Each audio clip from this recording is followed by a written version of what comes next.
कार्यकर्ता प्रशिक्षण शिविर में, जिसे संकल्प शिविर का नाम दिया गया,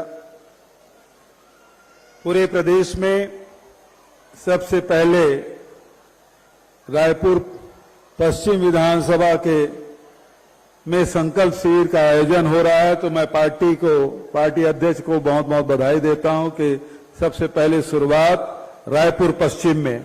आप पे कितना बड़ा विश्वास पार्टी ने किया है, आप सबको बहुत बहुत बधाई। अभी जिसका उद्बोधन आप सुन रहे थे, हमारे प्रभारी महासचिव कुमारी शैलजा जी, प्रदेश कांग्रेस कमेटी के अध्यक्ष आदरणीय दीपक बैज जी, आदरणीय चंदन जी, विजय जांगीर जी और विधायक साथी और राष्ट्रीय सचिव भाई विकास उपाध्याय जी, भाई एजाज जी, भाई राजेश तिवारी जी, सुरेंद्र शर्मा जी, श्रीमती प्रतिमा चंद्राकर जी, ज्ञानेश शर्मा जी, सुभाष सुपर जी, आकाश शर्मा जी, गिरीश दुबे जी, सुशील आनंद शुक्ला जी, अजय साहू जी, प्रमोद दुबे जी और प्रमोद चौबे जी और श्री कुमार मेमन जी और बिस्सा और धनंजय और सभी हमारे बूथ के ब्लॉक कांग्रेस कमेटी के अध्यक्षगण, जोन और सेक्टर के प्रभारी, बूथ अध्यक्ष और हमारे बहुत सारे बीएलए भी आए हैं और हमारे जिले के भी बड़े बड़े नेता दिखाई दे रहे हैं, उनका भी अभिवादन करता हूं मैं।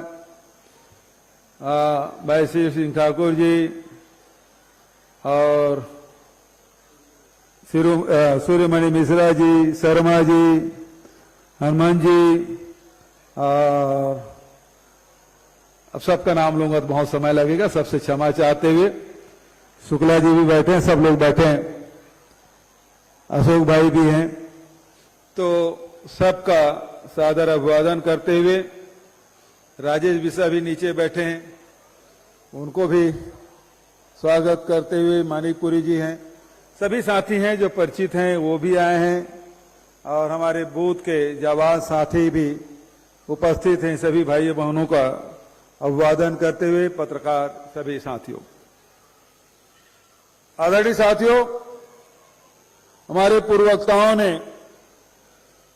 पिछले 5 साल के संघर्ष के बारे में आप सबसे चर्चा की। उस समय भारतीय जनता पार्टी की सरकार थी, उससे लड़ते हुए हमने हर गलत काम का उसका विरोध किया था, संघर्ष किया था और मेरे प्रदेश कांग्रेस कमेटी के अध्यक्षीय कार्यकाल को भी साथियों ने याद किया। उस समय भाई विकास उपाध्याय शहर कांग्रेस कमेटी के अध्यक्ष थे, हर एक आंदोलन में, हर एक कार्यक्रम में बढ़ चढ़कर हिस्सा लेते रहे। सभी साथियों ने इसमें खूब भागीदारी की।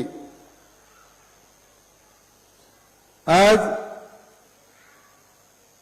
उस समय हम लोगों संगठन को मजबूती देने के लिए जोन, सेक्टर, बूथ और अनुभाग, इसका गठन हमने करने का फैसला किया। पुनिया जी प्रभारी थे, कितने ही बूथों में, गुढ़ियारी में गए थे, अन्य जगहों में हम लोग सब गए, बूथ कमेटियां बनाई। विकास उपाध्याय के साथ जो घटना घटी उसको मैं हर मंच में कहता हूं, यहां भी आपके साथ साझा कर देता हूं। जिला कांग्रेस कमेटी के अध्यक्षों की बैठक ले रहा था। विकास उपाध्याय आप जानते हैं कि एनएसयूआई के, युवक कांग्रेस के, वो प्रदेश के भी पदाधिकारी रहे, राष्ट्रीय पदाधिकारी रहे, अन्य बहुत सारे प्रदेशों के भी प्रभारी रहे। संगठन की जो मूल बात है उसका सवाल मैंने कर दिया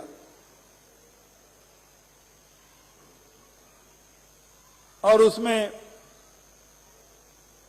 मैंने कहा, सवाल पूछा विकास से कि चुनाव लड़ चुके हो, संगठन के बड़े बड़े पद में रह चुके हो। मैंने कहा आपको वोटर लिस्ट पढ़ना आता है? पढ़े लिखे आदमी यूनिवर्सिटी में राजनीति किए हुए व्यक्ति को बोले पढ़ना आता है, तो निश्चित रूप से विकास तो तेज तर्रार भी है। थोड़ा उनको गुस्सा है, पढ़ना कैसे नहीं आएगा। मैंने दूसरा सवाल दागा, अनुभाग को जानते हो? एक बूथ में कितने अनुभाग होते हैं? वो निरुत्तर हो गए। मैंने बाबू जिस दिन अनुभाग पढ़ना आ जाएगा उस दिन चुनाव नहीं हारोगे, जीतोगे। वहीं वोटर लिस्ट मंगाया, मैंने बताया एक बूथ में कितने आपके अनुभाग होते हैं, किसी में 5, किसी में 7, किसी में 10, किसी में 11 अनुभाग होते हैं। बड़े मोहल्ले के 2-3 अनुभाग में ही हो जाता है एक बूथ। और उस दिन से इनके साथ मोटरसाइकिल में बैठ बैठ के भी अनुभाग मैंने बनवाया, बूथ बनवाई। बहुत सारे साथी चेहरे, परिचित चेहरे हैं जिनके साथ मैंने बैठकें आयोजित की, जिन्होंने बैठक कंडक्ट किया। और जब बैठक में जाते थे पूछते थे बूथ के अध्यक्ष कौन कौन आए हैं, भीड़ तो इकट्ठा हो जाती थी, हाल खचाखच भर जाता था।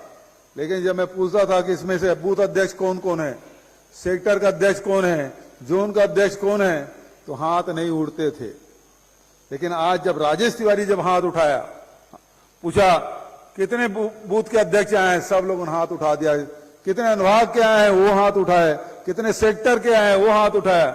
तो 5 साल में जो परिवर्तन है आज इस हाल में दिखाई दे रहा है, सबसे मजबूत। और आज मैं कह सकता हूं कि जो प्रदेश अध्यक्ष के रूप में जिला अध्यक्षों को मैंने शिक्षा दी थी, उसमें सबसे बढ़िया यदि जिला अध्यक्ष कोई साबित हुआ तो विकास उपाध्याय साबित हुआ। आज हमारे सेक्टर बने हुए, हमारे जोन बने, हमारे बूथ बने, हमारे अनुभाग बने, सबका परिचय पत्र है, सबके घरों में बोर्ड लगा हुआ है। मैं खुद देखा हूं। इससे क्या फर्क पड़ता है? तो सबसे बड़ी बात यह है, जब साथियों को देखते हैं ना, तो हम सब में आत्मविश्वास जागता है। और जब आत्मबल आपके पास है, तो फिर कोई लड़ाई आप हारेंगे नहीं। सामने की सेना कितनी भी बड़े हो, लेकिन आपके पास संगठित आत्मविश्वास से भरा हुआ साथियों के यदि जोश है, उत्साह है और समर्थन है, तो आपको कोई पराजित नहीं कर सकता। जीत केवल आपकी होगी। यह संगठित साथियों की ताकत। दूसरी बात, जैसा कि अध्यक्ष जी ने कहा, पहले युद्ध होते थे तलवार से, हथियार से, भाला से। अब तो बम हो गया, परमाणु बम आ गया। लेकिन साथियों, राजनीतिक दल के लोगों की जो ताकत है वो विचारधारा है। हम किस विचारधारा से जुड़े हुए हैं और उस विचारधारा के मूल में क्या है, इसको जानने की जरूरत है। एक विचारधारा कांग्रेस की है और कांग्रेस की विचारधारा हमारे जितने समाज सुधारक हुए, जितने संत महात्मा हुए, ऋषि मुनि हुए, उनसे पीढ़ी दर पीढ़ी चल के आई है। हमारे जितने भी धर्म हैं, हमारे वेद पुराण है, उपनिषद है, रामायण है, महाभारत है, कुरान है, हमारे चाहे वो बौद्ध धर्म को हो, चाहे वो जैन धर्म की बात हो, चाहे हमारे गुरु नानक देव हो, कबीर हो, छत्तीसगढ़ में गुरु घासीदास जी हो, ये तमाम जो ग्रंथ हैं उसका निचोड़ क्या है?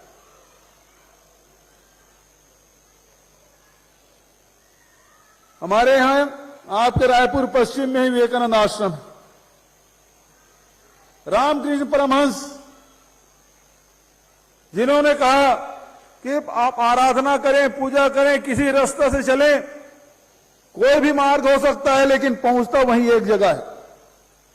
यदि तालाब है तो तालाब के किसी घाट में पानी पिएंगे तो उस पानी का स्वाद एक ही जैसा होगा। नदियां कहीं से भी निकली हो लेकिन उसी समुद्र में पहुंचता है। तो पहुंचने रास्ता अलग अलग हो सकता है लेकिन लक्ष्य सबका एक है।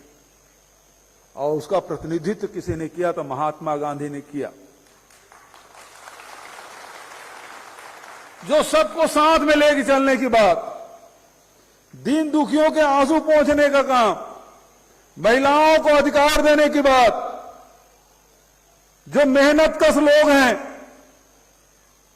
उसको सम्मान देने की बात। महात्मा गांधी के जितने भी कार्य हैं आप देखेंगे, उन्होंने ये चरखा चलाया, बुनकरों का सम्मान, खेती की नील की खेती का आंदोलन सबसे पहले उन्होंने किया, वो किसानों का सम्मान जो मेहनत करते हैं। झाड़ू लगाने का काम, मैला ढोने का काम महात्मा गांधी ने खुद अपने हाथों से किया, अपने सर से धुलाई किया।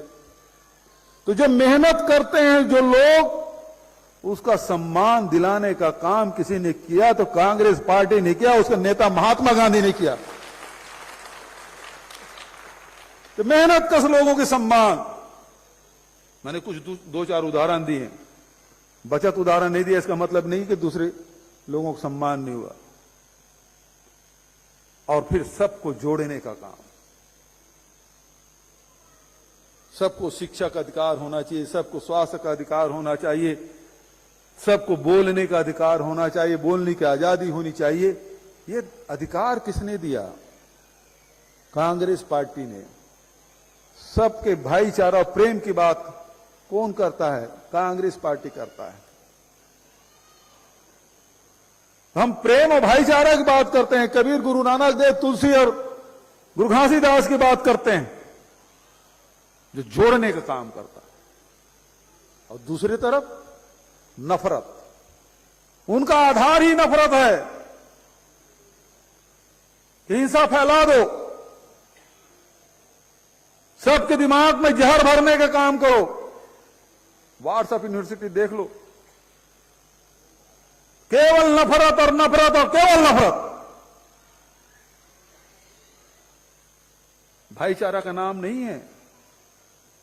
वो अल्पसंख्यक से बहुसंख्यक को लड़ाते हैं, भाई से लड़ाते हैं, एक धर्म से दूसरे धर्म वाले को लड़ाते हैं, क्योंकि उनका आधार ही नफरत है, हिंसा है। वो बुलडोजर चलवाते हैं, वो आग लगाते हैं, और कोई इस प्रकार की घटना में कोई मर जाए, ये खुशियां मनाते हैं। ये नफरत फैलाने वाले लोग हैं। तो आपकी लड़ाई किससे है? नफरत फैलाने वालों से। क्योंकि देश के ऋषि मुनियों ने हमेशा भाईचारा, प्रेम, सौहार्द की बात कही है। व्यक्ति को केंद्र मान के उससे विकास की बात उन्होंने कही है। और ये लोग लाशों पे राज, मणिपुर जल रहा है, इनके चेहरे में सिकन नहीं है। हरियाणा जल रहा है, इनके चेहरे में सिकन नहीं है। चलती ट्रेन में जो हमारे रक्षक हैं वही गोली मार दे अपने सीनियर को। ये उनकी राजनीति है। दोस्तों, जब खोपड़ी गर्म होता है तब कहीं जाके झोपड़ी जलता है। ये इस प्रकार से सबके दिमाग को गर्म करना चाहते हैं, सबके अंदर में नफरत भरना चाहते हैं और नफरत के आधार पर राजनीति करना चाहते हैं। सत्ता चाहिए चाहे किसी प्रकार से हो, उससे कोई मतलब नहीं जनता जिए या मरे, उनको रोजगार मिले ना मिले, उसकी सामाजिक स्थिति क्या है उससे कोई मतलब नहीं।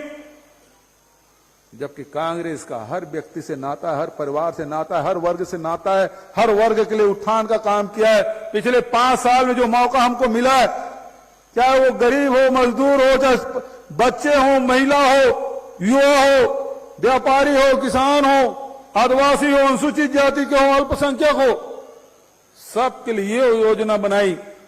कोई वर्ग ऐसा नहीं कर सकता कि हमारी शासन की योजना का लाभ नहीं मिला। अरे वर्ग छोड़ दीजिए, कोई घर, कोई व्यक्ति नहीं कह सकता कि छत्तीसगढ़ सरकार की योजनाओं का हमको लाभ नहीं मिला, क्योंकि हमने सबके लिए काम किया है। जहां छूटता है, लोग बताते हैं कि ये वर्ग छूट गया, तो तुरंत हम लोग सोचते हैं कि किस प्रकार से योजना बनाकर उसको लाभान्वित कर सकें। ये प्रयास, और आज यही कारण है कांग्रेस के नीतियों से, कांग्रेस विचारों से ओत प्रोत और कांग्रेस के विचारों का प्रतिनिधित्व करने वाला व्यक्ति राहुल गांधी जी कन्याकुमारी से लेकर कश्मीर तक के पदयात्रा करते हैं, भारत जोड़ो की बात करते हैं, नफरत छोड़ो भारत जोड़ो, और अंत में कहते हैं कि नफरत के बाजार में मोहब्बत की दुकान खोलने आया हूं। यह कांग्रेस है जिसके आप सदस्य हैं, जिसके आप पदाधिकारी हैं। आप ही हैं साथी जिसको जिम्मेदारी मिली है, जो इस हाल के अंदर में बैठे हैं। क्योंकि जब युद्ध होता है, जब लड़ाई होती है, वैचारिक लड़ाई होती है, तब वहां पे खड़गे जी नहीं होंगे, वहां पे सोनिया जी, राहुल जी नहीं होंगे, वहां पे प्रियंका जी नहीं होंगी, वहां पे शैलजा जी नहीं होंगे, वहां पे दीपक बैज नहीं होंगे, वहां हर जगह विकास उपाध्याय भी नहीं होगा, न वहां गिरीश दुबे होंगे। वहां होंगे तो खड़गे जी और राहुल जी के प्रतिनिधित्व के रूप में, कांग्रेस की विचारधारा के प्रतीक के रूप में यदि कोई होगा तो वो आप होंगे। आप वो हमारे नेता हैं जो कांग्रेस का प्रतिनिधित्व करते हैं। आपका आचार, आपका व्यवहार, आपके कृतित्व यही बताता है कि ये कांग्रेस का। यदि आपका चाल चलन ठीक नहीं हुआ, देखो ये कांग्रेसी कैसे कर रहे हैं। और यदि यही आपके कार्य अच्छे होंगे, सुख में दुख में, किसी के इलाज कराने में, किसी बच्चे के एडमिशन कराने में, किसी घर के बिजली बिल लगाने में, बिजली घर में लगाने में, किसी के राशन कार्ड बनवाने में, किसी को रोजगार दिलाने में, आप यदि घर घर जा रहे हैं तो आपके मोहल्ले, आपके वार्ड के लोग कहेंगे यदि कोई समस्या है, कोई बात नहीं, चिंता मत करो, हमारे कांग्रेस के साथी है, मैं उसके पास जाता हूं, आपको काम दिलाएंगे, आपका काम हो जाएगा। तो ये मत समझिएगा कि मैं किसी वार्ड का अध्यक्ष हूं, किसी जोन का या सेक्टर का अध्यक्ष हूं, किसी बूथ का पदाधिकारी हूं। सही मायने में कांग्रेस का प्रतिनिधित्व करता है तो कोई आप करते हैं, दूसरा कोई नहीं करता। तो आदरणीय साथियों, बहुत ज्यादा बात नहीं कहूंगा। ये लड़ाई विचारधारा की है, सत्ता पाने भर मात्र नहीं है। ऐसे ताकतों को हिंदुस्तान से हमको खत्म करना होगा जो नफरत फैलाते हैं, हिंसा फैलाते हैं, भाई भाई से लड़ाते हैं, परिवार परिवार को लड़ाते हैं। ऐसे लोगों के खिलाफ हमको लड़ाई लड़ना है। ये ताकतें छोटी मोटी नहीं है, इसलिए संगठित होकर लड़ाई लड़ना है। एक भूपेश बघेल या एक विकास उपाध्याय लड़ नहीं सकता, लेकिन हमारे हजारों हजार यदि साथी लड़ें, अपने बूथ में डट जाएं, आज के बाद से कोई और दूसरा काम नहीं, केवल अपने विचारधारा, अपने नेता खड़गे जी और राहुल जी के निर्देशों का पालन करते हुए, शैलजा जी और दीपक बैज के निर्देशों को पालन करते हुए यदि खड़ा होंगे तो फिर यहां नारायण चंदेल आ जाए, अरुण साव आ जाए, अमित शाह और नरेंद्र मोदी भी आपके वार्ड में आ जाए, आपके पोलिंग बूथ में आ जाए, तो जीत आपकी होगी कि नहीं होगी?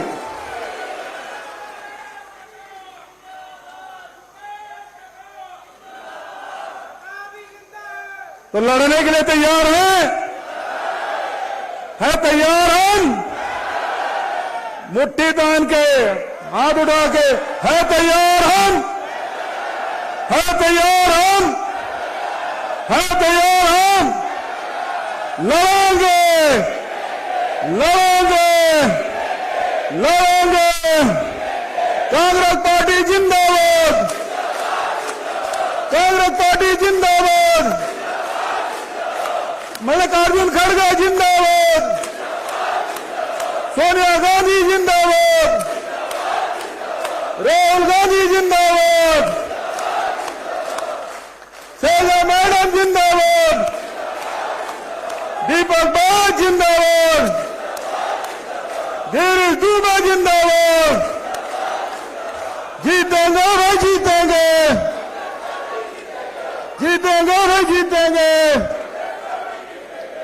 कांग्रेस पार्टी। धन्यवाद। जय हिंद, जय छत्तीसगढ़।